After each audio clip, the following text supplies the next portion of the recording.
L'échiquier international, soyez les bienvenus. Gouverner, c'est prévoir. Comment donc, à la lumière de ce dicton, comprendre des Européens qui ne se sont pas préparés visiblement concernant une sortie de crise en Ukraine? Situation pourtant si prévisible. Le candidat Trump n'a eu de cesse de dire que la situation de la guerre ne pouvait durer éternellement. De leur côté, les Européens veulent faire bloc. Ursula von der Leyen, la présidente de la Commission européenne, a promis pour l'année en cours 140 milliards d'euros pour ce qu'elle nomme la survie de l'Ukraine, dont 52 milliards uniquement pour du matériel militaire. Des Européens inquiets après qu'un Zelensky a été mis à mal par un président américain et le numéro 2, excédé par les demandes d'un officiel ukrainien voulant davantage de soutien. Vendredi encore, Donald Trump n'en démord pas en estimant qu'il est plus facile de traiter avec Poutine car lui au moins est un bon dirigeant et un dirigeant intéressant et intelligent et surtout qui a une profondeur dans sa vision politique. Quels sont donc les dessous de ce rapprochement entre Américains et Russes et le sort de l'Ukraine dans tout ça et l'Europe, que vaut sa politique sécuritaire sans les États-Unis? On le voit et on continuera encore à en parler. L'élection de Donald Trump est un véritable tournant géopolitique pour les années qui viennent. On en parle et c'est maintenant.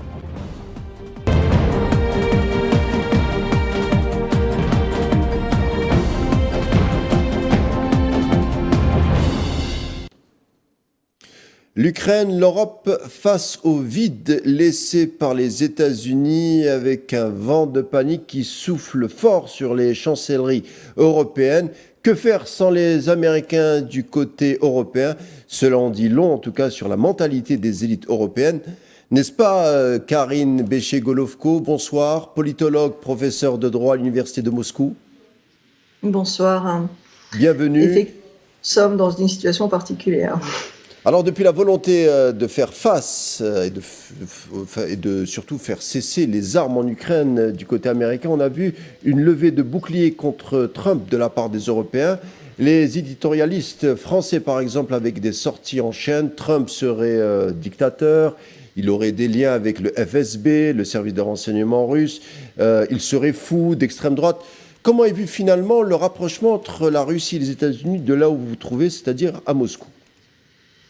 La première chose est qu'ici, on se pose la question de savoir s'il y a réellement un rapprochement entre les États-Unis et la Russie et ce que veut réellement Trump. Parce que pour l'instant, médiatiquement, il parle beaucoup de paix, mais très concrètement, on ne peut pas dire qu'il fasse les pas concrets pour cela.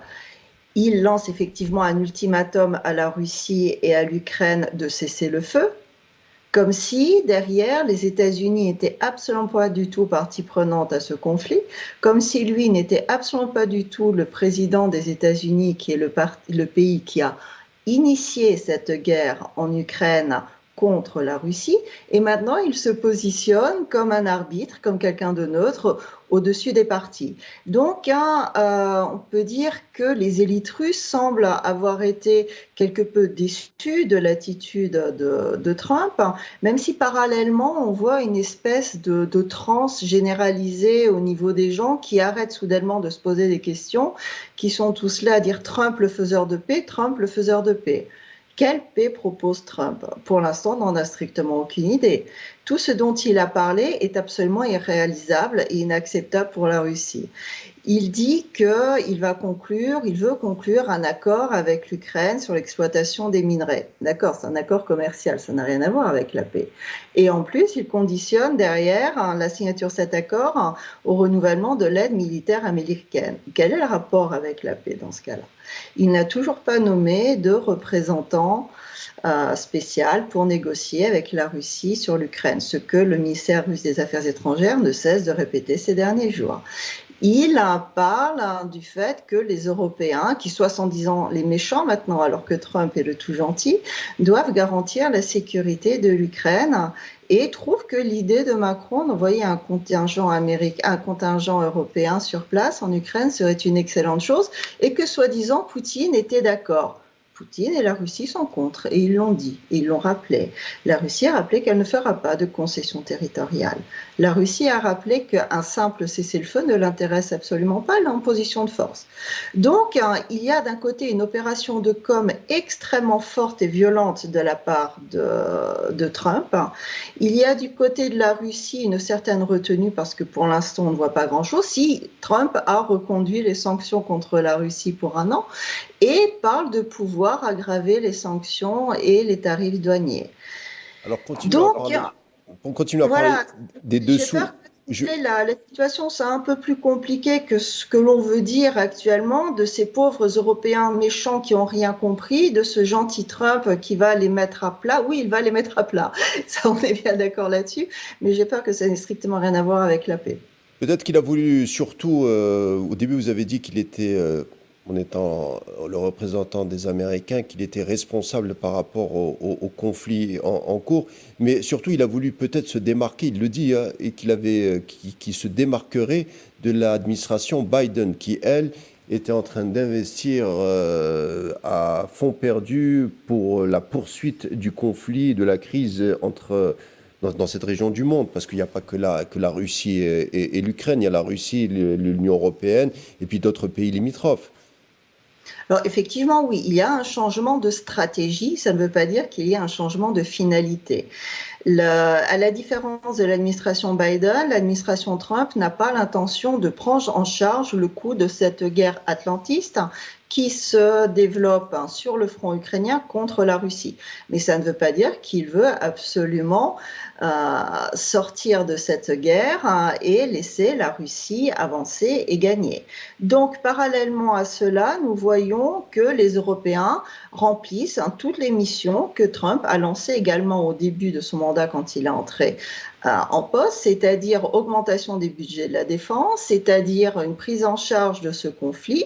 Et l'on voit petit à petit la question du financement se dépasser sur l'utilisation des actifs russes gelés, ce contre quoi, pour l'instant, avant en tout cas, les Européens s'opposaient, alors que le Trésor américain les enjoignait à le faire. Donc pour l'instant, on peut dire que les Européens, effectivement, vont devoir prendre en charge le conflit en Ukraine, que pour l'instant, à part parler un peu partout de paix, personne ne sait exactement de quelle paix il s'agit. Est-ce qu'il s'agit d'une paix de victoire pour les États-Unis ou est-ce qu'il s'agit d'une paix de défaite? Ça m'étonnerait beaucoup que Trump puisse accepter une paix de défaite pour les États-Unis. On a parlé d'une volonté de stopper de la part des Américains l'avancée russe, c'est-à-dire que finalement, il vaut mieux stopper l'avancée russe maintenant avant de rendre les choses plus compliquées pour de futures discussions de paix dans le futur. C'est une certaine manière acter la victoire russe de la part de Washington. C'est surtout une très belle hypocrisie parce que quel est l'intérêt? Ça vaut mieux pour qui? Ça vaut mieux effectivement, oui, pour les atlantistes parce que sur le plan militaire, actuellement, vu la manière dont la guerre est conduite, ils ne peuvent pas remporter la victoire. Donc, ils ont besoin d'obtenir sur le plan diplomatique, c'est-à-dire l'arrêt de la Russie, ce qu'ils ne peuvent pas obtenir sur le plan militaire. Mais la Russie ne se bat pas, elle, à quelques milliers de kilomètres de chez elle. Elle se bat sur sa terre. Et elle a une certaine vision des choses. À partir de là, c'est à elle à décider est-ce que ce qui est proposé par Trump rentre dans son intérêt, dans cette défense du monde russe, ou ça ne rentre pas dans son intérêt. Et ça n'est pas, à mon avis, à Trump à décider que maintenant ça suffit, les petits-enfants, on a assez joué, on rentre à l'école. Le comportement de Trump et de Vance ces derniers temps, même s'il amuse beaucoup effectivement contre les wokistes européens, même s'il remet Zelensky à sa place, et ça c'est amusant, ils ont quand même un côté maître d'école qui est passablement agaçant. Quand on prend la dernière déclaration de Trump, bon maintenant ça suffit, si vous ne faites pas ce que je dis la Russie, j'augmente les tarifs douaniers et je prends les sanctions, on arrête le feu et vous négociez une paix. Mais vous négociez une paix comme moi, je la veux. C'est pas ça la paix. Quand la Russie voulait négocier avec les États-Unis, c'est pas la question de négocier avec Zelensky. Zelensky pour la Russie n'est pas légitime.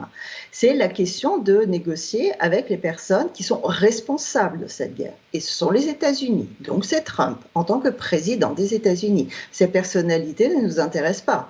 Il occupe une fonction et c'est en tant que tel qu'il prend la parole. Comment voir, par Donc, exemple, que cet ambassadeur russe qui vient aux États-Unis, qui vient d'être nommé après 5 mois de vacances, c'est quand même un signe peut-être d'une volonté de tourner la page, à défaut de parler d'amélioration des relations entre la Russie et les États-Unis, c'est peut-être de vouloir partir sur de nouvelles bases.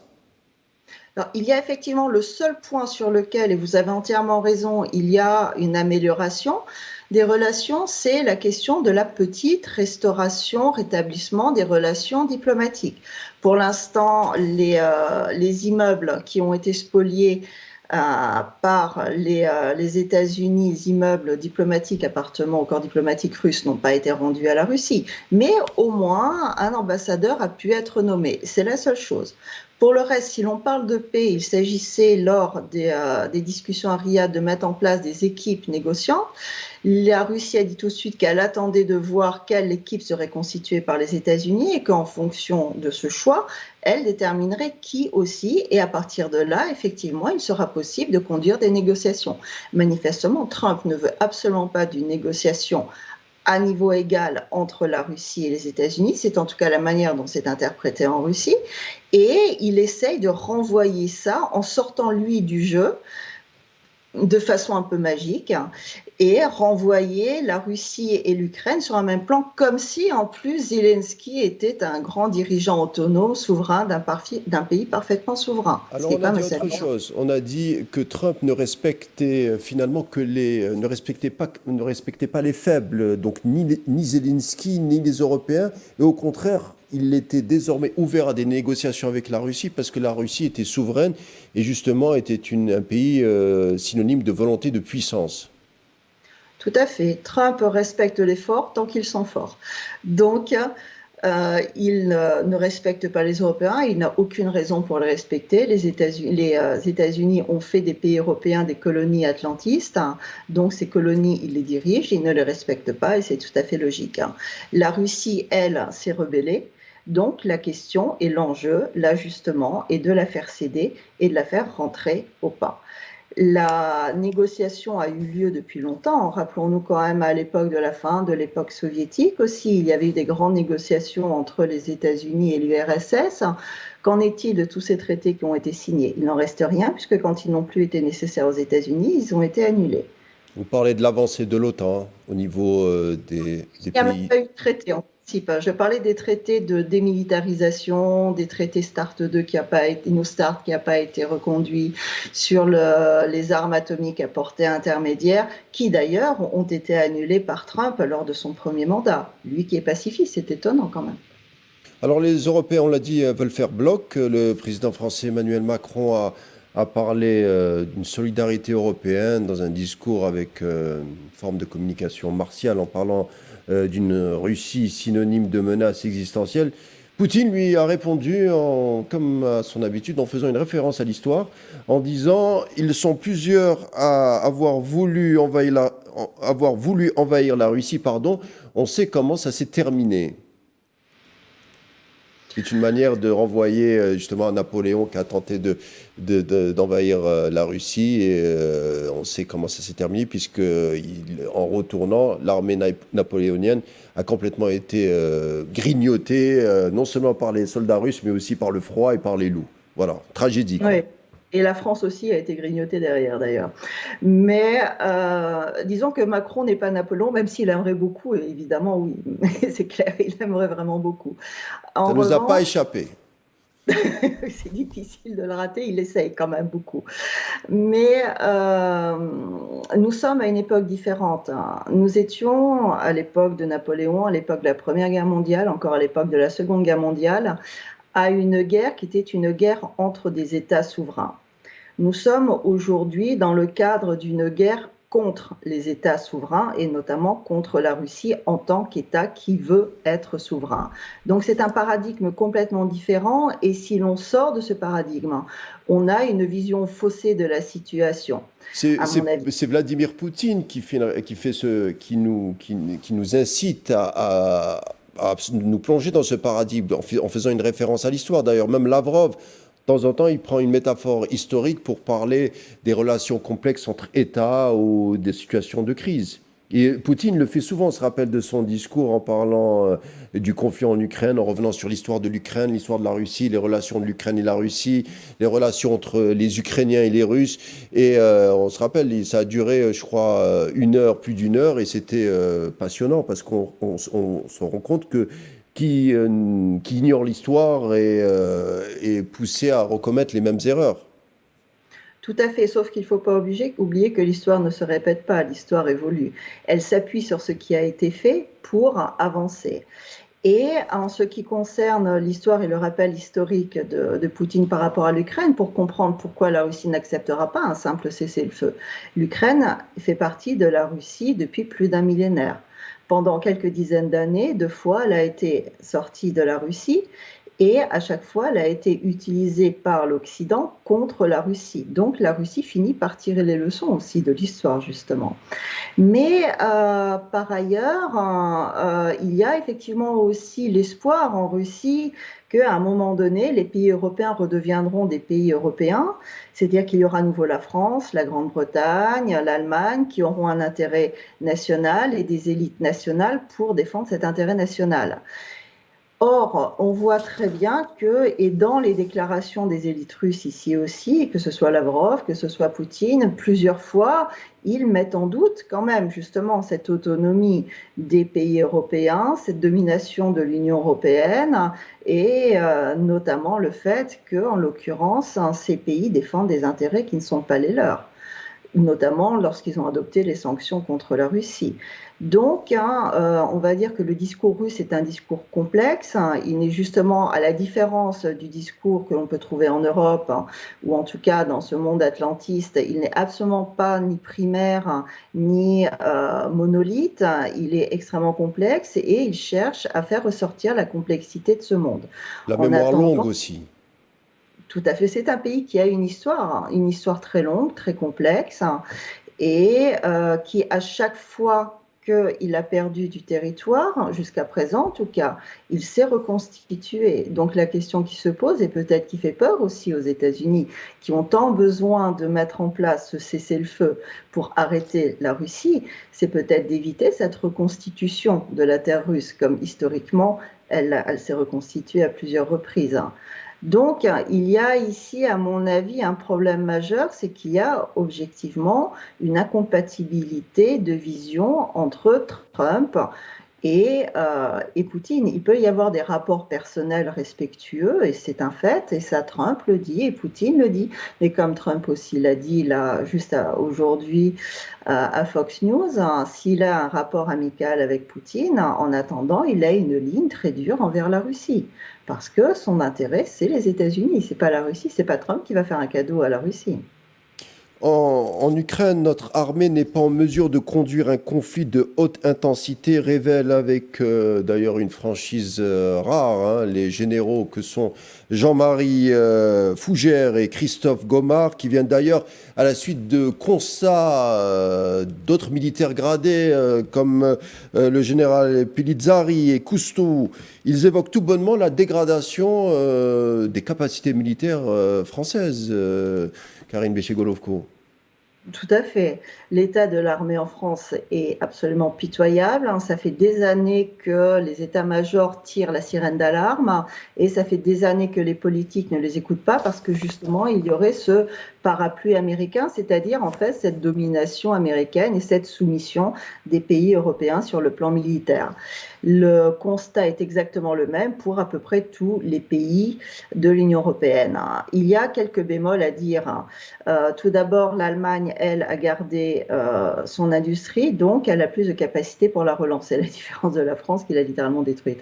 Mais la France et la Grande-Bretagne ont l'arme nucléaire et on voit un axe, Paris, Londres, Berlin se mettre en place sous l'égide de Bruxelles dans le sens Union européenne, bien sûr, et certainement pas Belgique, qui tente à justement mettre en place une coordination nucléaire par ces trois pays au niveau européen, ce qui devient extrêmement dangereux, ce que d'ailleurs la Russie a rappelé.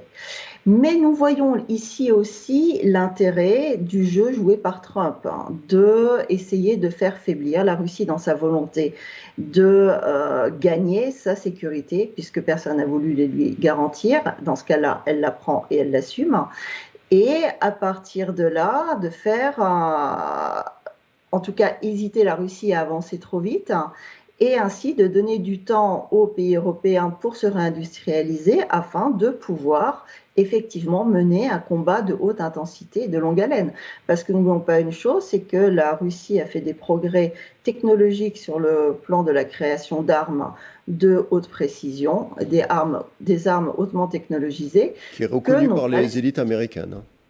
Voilà, et que les États-Unis n'ont pas. Donc tout à coup, on entend Trump également se souvenir du fait que ça serait peut-être pas mal de conclure des traités pour limiter l'armement, et par ailleurs d'essayer de faire gagner du temps. Donc tout cela fait partie d'une stratégie générale. Il me semble qu'il serait extrêmement dangereux et naïf de tout prendre au premier degré. N'oublions pas qu'un discours qui est produit de façon médiatique, c'est un discours. Donc il y a une finalité, c'est un instrument dans un jeu qui est plus général. Des négociations. Ça s'appelle négocier. Tout à fait, des négociations, sauf que là, nous ne sommes pas dans le cadre d'une négociation commerciale entre deux entreprises. Il y a des enjeux qui sont beaucoup plus complexes et beaucoup plus larges. C'est une question de géopolitique. Donc, Trump n'est pas en train de faire une confession devant Fox News.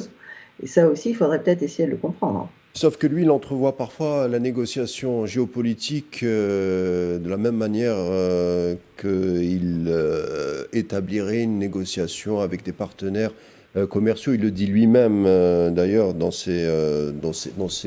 son écrit ou dans sa manière d'entrevoir la politique. Alors, un mot, madame, par rapport à l'économie russe, avec des chiffres qui viennent de tomber fin janvier dernier. Le PIB russe en hausse de 3%, et pour 2025, on pense à une augmentation encore significative. Mais quand même, Madame Golovko, ce conflit en Ukraine a eu aussi des répercussions, des impacts négatifs sur la société russe. Même la société russe aimerait en sortir malgré tout, non? Vous ne me direz pas de n'importe quel moyen, mais on a envie de trouver aussi une solution. Il y a des gens différents ici comme partout ailleurs. Il y a des gens comme ailleurs qui n'attendent qu'une chose, c'est le retour de Netflix, parce que sans les grandes séries américaines wokistes, on n'arrive pas à survivre. Il y a ces gens qui se battent aussi pour que ce monde revienne, pour garder ce système de Bologne, pour continuer la numérisation totale de l'État, pour l'affaiblir, parce qu'il y a des gens qui y croient, et puis il y a des gens qui sont payés pour ça. Et il y a des gens qui sont exaspérés de cette vague néolibérale en Russie. Il y a des gens qui ont largement tiré les leçons de 1991 et qui comprennent très bien que les garanties de sécurité, ça ne se négocie pas, ça s'acquiert et ça s'impose. Et ces gens-là sont quand même une grande partie, ce qui oblige aussi les élites russes, qui auraient peut-être plus de facilité à négocier, à prendre en compte l'opinion populaire, qui, elle, veut une victoire de la Russie, qui veut que l'Ukraine, en grande partie, rentre à la maison, parce qu'elle comprend très très bien que sinon, de toute manière, il n'y aura rien de bon à attendre derrière. Surtout que Vladimir Poutine a vu 2 fois son pays pratiquement mourir à la fin de la chute de l'URSS et après les années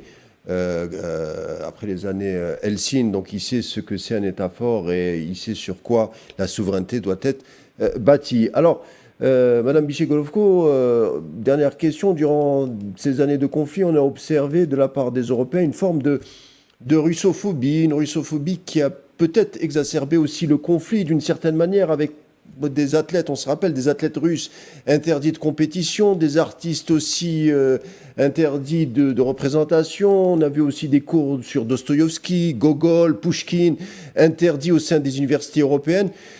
Comment expliquer au fond cette mésentente, cette méfiance, cette russophobie qui est antérieure à l'opération spéciale en Ukraine de la part des Européens et surtout particulièrement de la part des Britanniques? Comment vous l'expliquez?